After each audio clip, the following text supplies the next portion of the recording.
प्रस्तुत करता है कार्यक्रम सप्ताह के श्रोता। नमस्कार, आप सुन रहे हैं अरपा रेडियो और अरपा रेडियो की कोशिश ये होती है लगातार कि श्रोताओं के साथ बातचीत की जाए, श्रोताओं को जोड़ा जाए अलग अलग कार्यक्रम के माध्यम से। आज जो हमारे साथ श्रोता हैं वो हैं हरमिंदर चावला जी और आप हैं भाटापारा से। हरमिंदर जी, आपका कार्यक्रम में बहुत बहुत स्वागत है। बहुत बहुत धन्यवाद आपका सर। जी हरमिंदर जी, पहले तो हम आपके बारे में जानना चाहेंगे। आप क्या करते हैं, क्या क्या शौक हैं आपके? जी, मैं मेडिकल व्यवसायी हूँ और वर्तमान में भाटापारा में मेरी मेडिकल की शॉप है और ये तो बिजनेस का हो गया। हाँ जी। और गीत संगीत में रुचि है, वही एक रेडियो से जुड़ाव का कारण भी है। अरे वाह। और कॉलेज के दिनों में रंगमंच से भी काफी जुड़े रहे।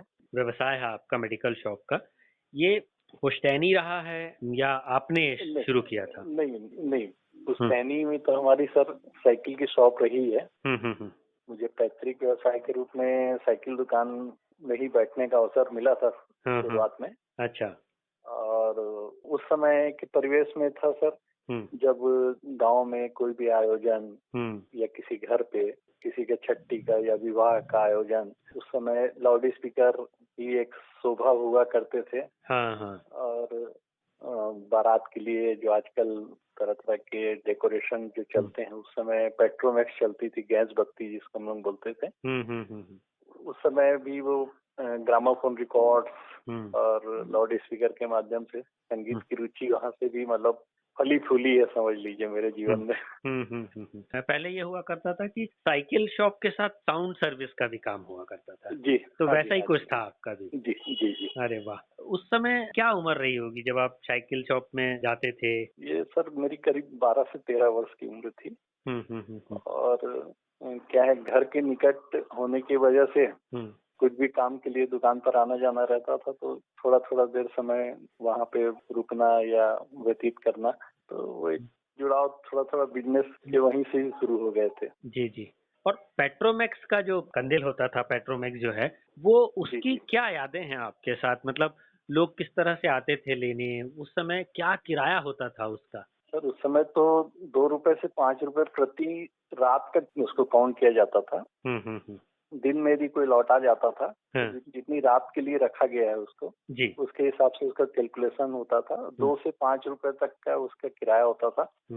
और जिसमें ये भी ऑप्शन होता था कि भाई हम मट्टी तेल उस पे टैंक फुल करके दे रहे हैं, तो आप लौटाते समय उसको फुल करके देंगे। और उसका फिलामेंट खराब हो जाए तो? हाँ, वो मेंथल वगैरह जो बोलते थे उसको, मेंथल बोलते थे। जी जी। तो हाँ, वो यदि टूट गया है या उसमें छेद हो गया है तो उसकी कॉस्ट अलग से देनी होती थी। तो उसका वो मेंथल आपने कभी बदला है? जी जी, बहुत बहुत अच्छे से सर, आपने तो मतलब ये विषय निकाल के मेरी को पुराने 3 दशक पूर्व 3 से 4 दशक पूर्व पिछली बचपन की यादों की तरफ लेकर चले गए आपको।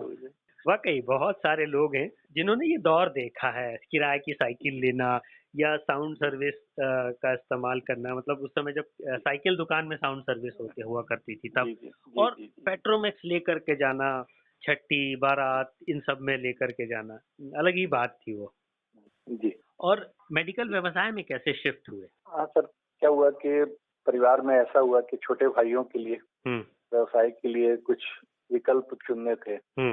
तो मेरे पास फार्मेसी की डिग्री थी। अच्छा। तो घर परिवार में निर्णय हुआ कि भाई आप मतलब उस डिग्री के हिसाब से अपने लिए व्यवसाय का चयन करें।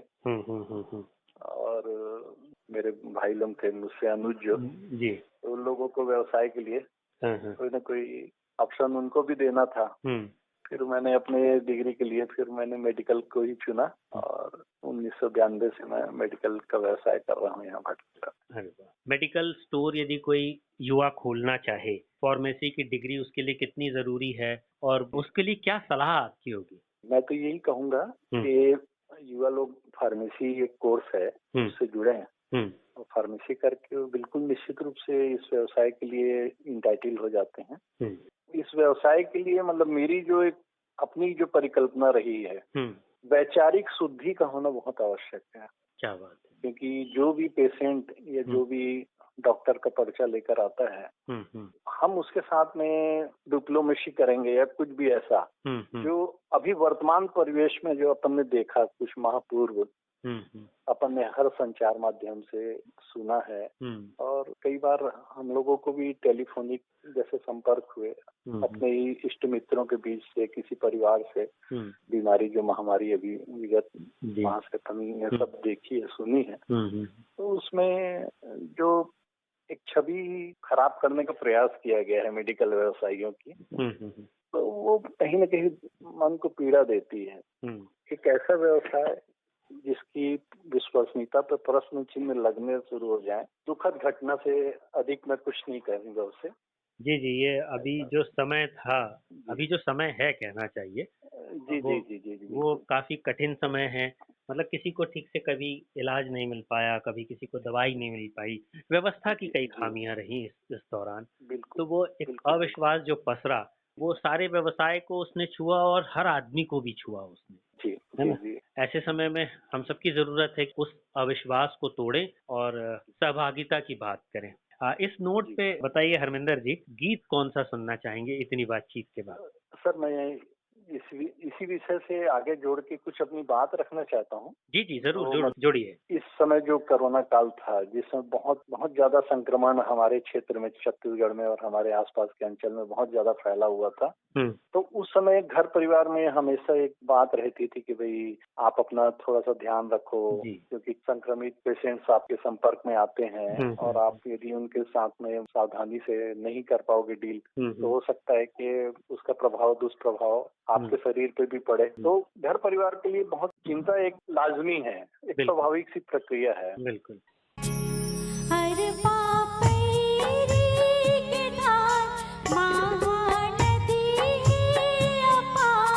ये है आपका अपना अरपा कम्युनिटी रेडियो बिलासपुर और अरपा वेब रेडियो।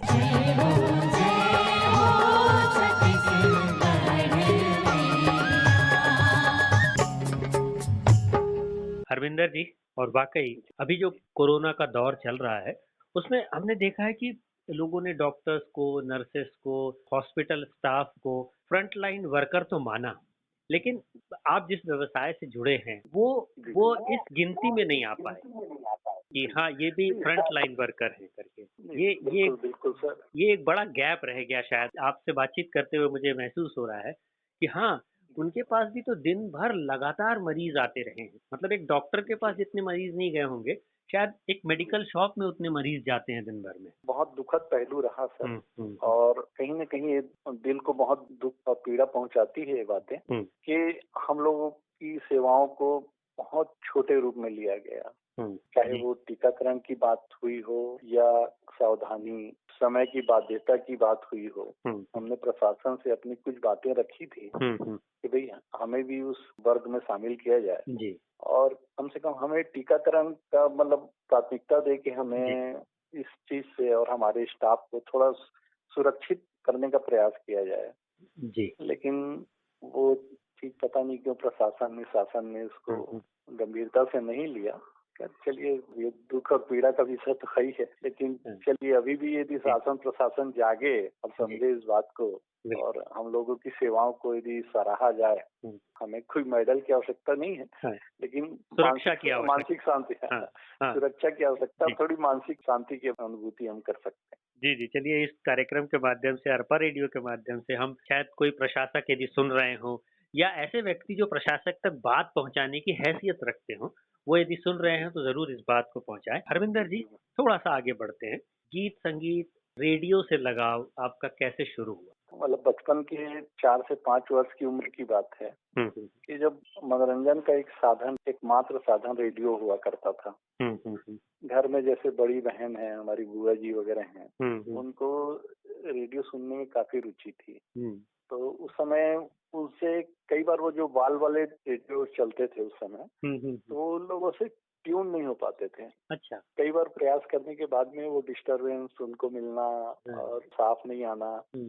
उस समय फिर ये है कि उनसे ये कहना कि लाइए मैं प्रयास करता हूँ, मैं इसको सेट करके देखता हूँ, ट्यून करके देखता हूँ। तो उसमें जब सफल हो जाते थे तो ऐसा था कि रेडियो जब चलता था तो कहीं ना कहीं अपना भी जुड़ाव उससे बढ़ता गया धीरे धीरे।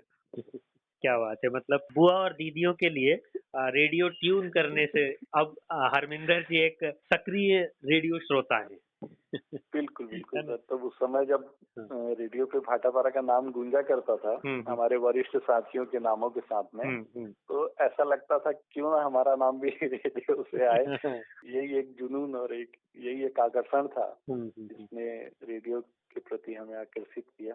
दौर बदलते जा रहा है, बड़े बड़े स्टेशन होते थे रेडियो के, अब उसके साथ साथ कम्युनिटी रेडियो भी आ गया है, वेब रेडियो भी आ गया है, जो माध्यम आज हमारा है जिस प्लेटफॉर्म पे हम बात कर रहे हैं, Arpa web radio and Arpa community radio पे। तो अरपा के साथ आपका क्या एक्सपीरियंस है, अरपा के साथ लगाव का क्या कारण रहा आपका?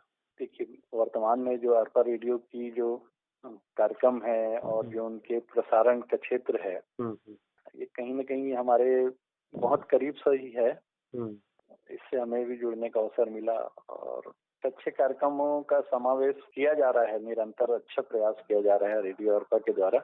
उसके लिए मैं अरपा रेडियो के पूरे परिवार को अपनी हार्दिक शुभकामनाएं प्रेषित करना चाहता हूँ आज इस कार्यक्रम के माध्यम से। शुभकामनाओं का बहुत बहुत शुक्रिया, और बस हम यही चाहेंगे कि यूं ही अरपा रेडियो से जुड़े रहें और लोगों को जोड़ते भी रहें, ये भी कोशिश हम सब की हो। दुनिया भर में हाहाकार, महामारी के खाके मार, डरमा कापत है संसार, कोविड-19 ला भगवार करो उपचार। संगवारी हुआ, जैसे कि आप मन सुनत भी हो हा, पढ़त भी हा, और लगातार समाचार आवत भी है कि जिन कोरोना वायरस के जिन तीसरा लहर जिन है वो आने वाला है। तो ये लहर है झनाए और ओखर से हमार बचाव हो सके, एखर बर ये जम्मो जिन बात है ना तेला जरूर ध्यान में रखिया और एखर पालन जरूर करिया। और जैसे कि आप मन जाना था भैया कि सरकार के जिन योजना चलत है तो सियान मन के और मनखे बड़के मन के तो लग गए है इंजेक्शन और वैक्सीनेशन, लेकिन लइका मन के अभी वैक्सीनेशन नहीं हुए है। तो ये जिन तीसरा लहर के बात हमन करत है वहाँ लइका मन का प्रभावित होए के ज़्यादा संभावना है। तो ये दारी लइका मन ला इस कोरोना वायरस से बचाए रखना है, तेखर बार उखर जिन स्वास्थ्य के प्रति ध्यान रखना है और अपन भी स्वास्थ्य के ध्यान रखना है। ठीक है संगवारी हुआ। सर्दी खांसी निचट बुखार, सांस अटके बारंबार, जमराजा के दिखे द्वार कर उपचार। दुनिया भर में हाहाकार, महामारी के खाके मार, डरमा कापत के संसार, कोविड-19 ला भगवान कर उपचार।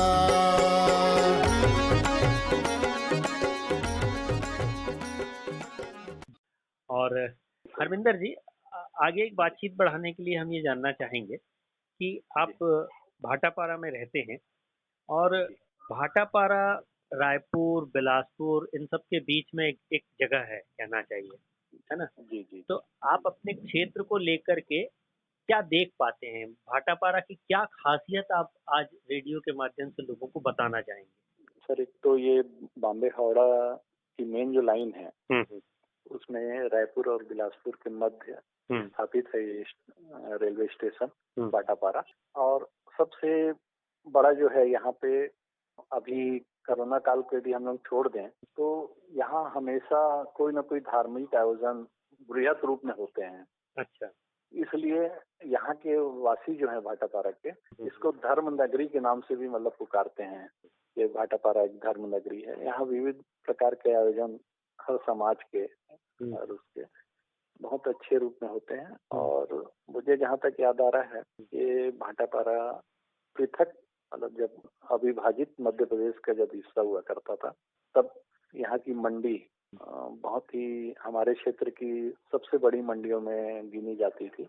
और जब आकाशवाणी रायपुर से चौपाल कार्यक्रम का प्रसारण होता था और अंत में जब मंडी के भाव बताए जाते थे, तो उस मंडी भाव में भाटापारा का नाम सुन के बहुत ज्यादा मतलब अपने आप में एक सुखद अनुभूति होती थी कि हम लोग उस जगह से बिलोंग करते हैं जहाँ की मंडी मतलब इतनी ख्याति प्राप्त है। तो बहुत सारी चीजें हैं आसपास, कुछ दर्शनीय स्थल भी हैं। उस लिहाज से मतलब दर्शनीय स्थल में कौन कौन सी जगह हैं आसपास? यहाँ से 15 किलोमीटर दूर पे मावली माता का मंदिर है, जो बहुत ही दूर दूर तक प्रसिद्ध है। और नवरात्रि के मेले के समय में बहुत सारे लोग यहाँ पे आते हैं। और यहाँ के जो प्रसिद्ध दाऊददार हुआ करते थे दाऊ कल्याण, यहाँ से बिल्कुल 5 किलोमीटर दूर एक करेंगा गांव है, वहाँ के वो मालगुजार थे। और उन्हीं के नाम से ही जो पूर्व में डीके हॉस्पिटल रायपुर में स्थापित हुआ था, वो हमारे क्षेत्र के ही दाऊ कल्याण सिंह जी की देन है। हरविंदर जी, ये तो आपने भाटापारा और उसके आसपास की जगहों के बारे में जानकारी दी, और हम जानना चाहेंगे कि अभी लगातार हम देखते जा रहे हैं कि पहले रेडियो से जुड़े लोग श्रोता सम्मेलन करते थे, फिर धीरे धीरे ये माध्यम आए, फेसबुक आया, व्हाट्सएप आया, तो उस पे भी बहुत सारे लोग एक एक करके जुड़ते गए। तो एक बड़ा इस सोशल मीडिया ने श्रोताओं को जोड़ने का, लोगों को तो जोड़ा ही है, उसमें श्रोता भी है, तो श्रोता आपस में जुड़ने का एक बड़ा सहज प्लेटफॉर्म लोगों को मिला है। उस प्लेटफॉर्म को आप कैसे देखते हैं और किस तरह की गतिविधियां श्रोताओं के बीच उन प्लेटफॉर्म्स पे होती है? नहीं, ये वैसे आपस में वैचारिक संयोजन के लिए ये संचार माध्यम में जो अभी वर्तमान में व्हाट्सएप वगैरह जो चल रहे हैं, और इसके माध्यम से कई ग्रुप स्थापित किए गए हैं और इसमें वैचारिक आदान प्रदान भी करते हैं लोग। लेकिन यहाँ तक मुझे महसूस होता है कभी कभी कि हमारे मित्रों के बीच में जो ओवर एक्साइटमेंट है किसी भी विषय को लेकर, बिना चिंतन के किसी भी विषय पर कुछ भी लिख देना या कुछ भी कह देना, थोड़ा सा कभी कभी मन को बहुत पीड़ा पहुंचाता है। अच्छा नहीं लगता कि भाई हम लोग आपस में ही अपने साथियों के बीच में ऐसी बातों को लेकर लंबी लंबी बातें करते हैं जिसका निष्कर्ष कुछ नहीं निकलता। ठीक है, अपन ये मानते हैं कि आपस में विचारों का आदान प्रदान आवश्यक है, और मुझे तो ये भी कहने में गर्व होता है कि मैं रेडियो को अपने एक गुरु के रूप में मानता हूँ, क्योंकि रेडियो से जुड़ने के बाद में मैंने बहुत कुछ सीखा है। मेरे ज्ञान का क्षेत्र हो, यहाँ तक कि मैं अपनी भाषा में जो संशोधन कर पाया हूँ या जो भी परिष्कृत और परामार्जित हुई है मेरी भाषा, उसमें कहीं न कहीं रेडियो का बहुत बड़ा योगदान है। और मैं सदैव ही एक गुरु के रूप में मानता हूँ अपने रेडियो को। मुझे बहुत खुशी होती है अच्छे अच्छे कार्यक्रम सुन के। वाकई ये बहुत अच्छी बात है कि आप सोशल मीडिया पर जो भी बातचीत होती है उसके प्रति चिंतित हैं, और ये बात, ऐसी बातें लगभग मतलब हमारे दोस्तों के ग्रुप्स में भी होती है, परिवार में भी होती है। तो ये मान ले कि हाँ, ये श्रोताओं का एक बड़ा परिवार है, यहाँ पे भी बहुत सारी चीजें 19-20 होंगी। लेकिन जैसा कि आपने बताया कि रेडियो ने आपको संस्कारित किया है, भाषा की एक तहजीब दी है और सशक्त तर्कों का एक संबल दिया है। तो इस माध्यम से हम ये माने कि यहाँ भी सारी चीजें सुधर जाएंगी। कार्यस्थल पर कोरोना से बचाव की डालें आदत। कार्यस्थल पर मास्क पहनकर काम करें। प्रवेश के समय द्वार पर उपलब्ध सैनिटाइजर से हाथ सैनिटाइज करें। साबुन और पानी से 20 सेकंड तक अपने हाथों को धोएं। अपनी आंख, नाक और मुंह को छूने से बचें। अधिकारियों के लिए कुछ सुझाव: यदि संभव हो तो वर्चुअल मीटिंग ही करें। फिजिकल मीटिंग से पहले और बाद में कमरे को पूरी तरह सैनिटाइज करें। मीटिंग में 1 मीटर की व्यक्तिगत दूरी यानी सोशल डिस्टेंसिंग बनाए रखें। मीटिंग से पहले और बाद में साबुन और पानी से 20 सेकंड तक हाथ जरूर धोएं। सामान्य शिष्ट व्यवहार यानी हाथ मिलाना आदि से परहेज करें। नमस्ते करें। हम सब सूक्ष्म, लघु एवं मध्यम कारोबारी, अधिकारी एवं श्रमिक कुछ नई आदतों और व्यवहार को अपनाकर इस महामारी से अपना बचाव करते हुए और इस बीमारी को आगे बढ़ावा न देते हुए भी देश की अर्थव्यवस्था को गति दे सकते हैं। अकेले हों तो मुसीबतें कभी कभी भरपूर हो जाती हैं। जब एकजुट हो जाएं तो सारी मुश्किलें चकनाचूर हो जाती हैं। अरुपा रेडियो द्वारा जनहित में जारी।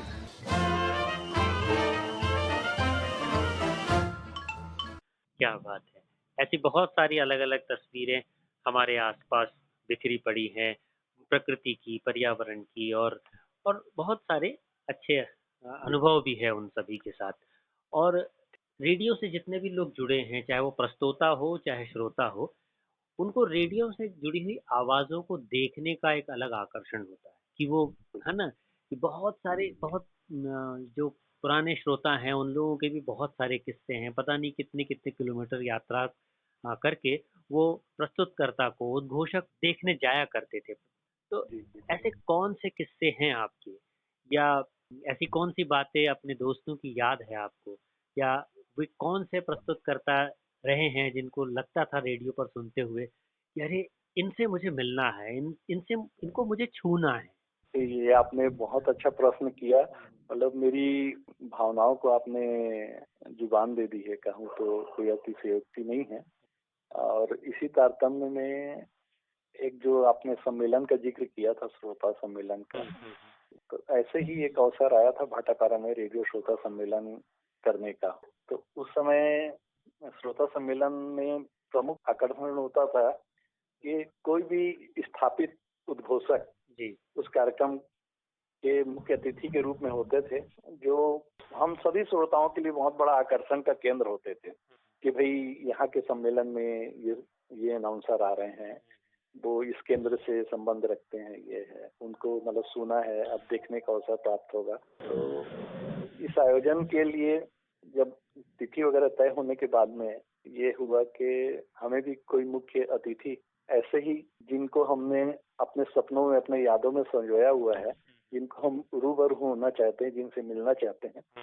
तो उस समय मेरे मन मस्तिष्क में एक सबसे पहला विचार आया कि मैं आदरणीय कमल शर्मा जी को भाटापारा सम्मेलन के लिए आमंत्रित करूं। क्या बात है। तो बहुत प्रयास के बाद में पहले उनसे संपर्क किया, तो उन्होंने इस प्रकार के मतलब सार्वजनिक आयोजन से शामिल होने के लिए अपनी असमर्थता जाहिर की थी।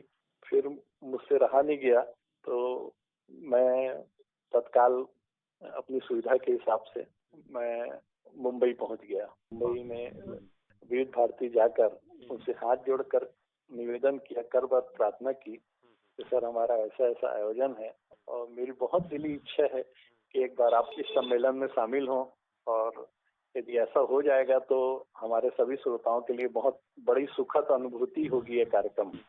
उस समय बहुत कहने बोलने के पश्चात उन्होंने मेरे निवेदन को स्वीकार किया, और वो एक विचित्र संयोग कहिए या मेरे लिए मतलब बहुत बड़ा पुरस्कार था कि उस समय के विविध भारती के स्थापित दो माननीय उद्घोषक श्री कमल शर्मा जी और राजेंद्र त्रिपाठी जी दोनों उस कार्यक्रम के हिस्सा बने। और आसपास के साथ साथ बहुत दूर दूर के महाराष्ट्र से, मध्य प्रदेश से और राजस्थान वगैरह के सभी श्रोताओं ने भाग लिया। एक यादगार आयोजन रहा, और उसमें बिलासपुर की टीम ने भी अपनी सक्रिय भूमिका निभाई थी। वो समय तो निकल गया, लेकिन यादें बिल्कुल आज भी तरोताजा हैं दिलो दिमाग में। जब भी इस टाइप के कहीं आयोजन होते हैं तो वो यादें बिल्कुल फिर से सामने हो जाती हैं, वही चेहरे, वही सब श्रोताओं से मिलने का अवसर, अपनी वैचारिक आदान प्रदान, अपनी भावनाओं से। और हम कहें कि भाई हमारे लिए तो वो किसी मल्टी स्टार हीरो से कम नहीं होते अनाउंसर। चलचित्र में हीरो की होती है, वैसी रेडियो श्रोता के लिए अनाउंसर। वाकई रेडियो से बोलने वालों का और रेडियो सुनने वालों का जो रिश्ता है वो बड़ा अनोखा रिश्ता है। सिर्फ आवाज से दोस्ती होती है और लोगों के दिलों में आप बस जाते हैं और लोग खूब प्यार करने लगते हैं आपसे।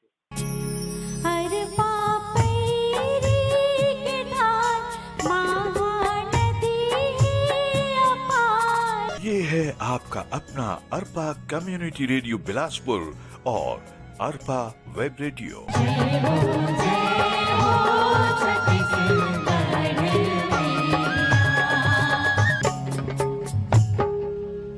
कमल शर्मा जी की बहुत सारी यादें हम सब के साथ जुड़ी हुई हैं, और हम आपको ये भी बता दें कि अरपा रेडियो के लिए जो पंच लाइन कही है, और अरपा रेडियो से भी ये छोटी सी ही सही प्रसाद स्वरूप अरपा रेडियो पर उनकी आवाज़ आती है।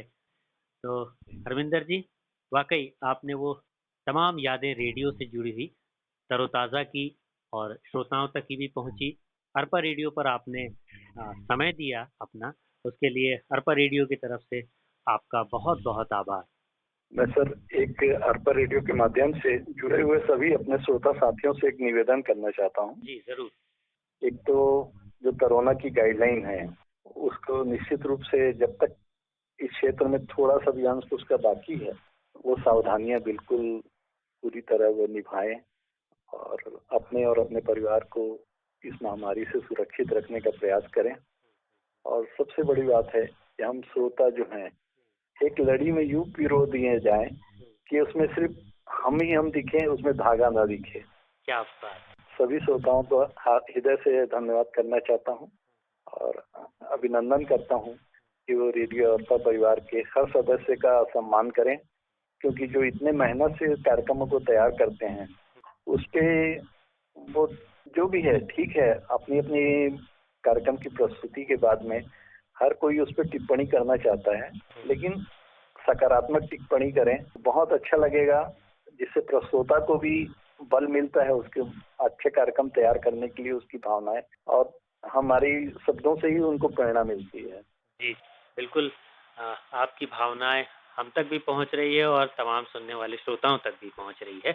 और इसी नोट के साथ कि हम सबकी जो भावनाएं हैं वो एक ही है कि खूब अच्छा संगीत सुने, खूब अच्छी जानकारियां इकट्ठा करें। तो संगीत और जानकारी के साथ अरपा कम्युनिटी रेडियो और अरपा वेब रेडियो हमेशा आपके साथ है।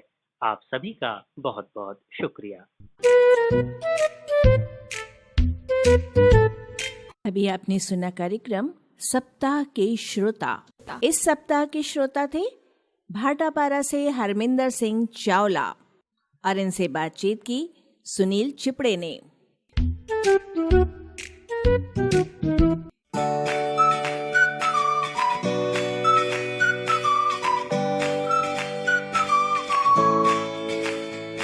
आप सुन रहे हैं अरपा कम्युनिटी रेडियो 90.8 मेगाहर्ट्ज पर।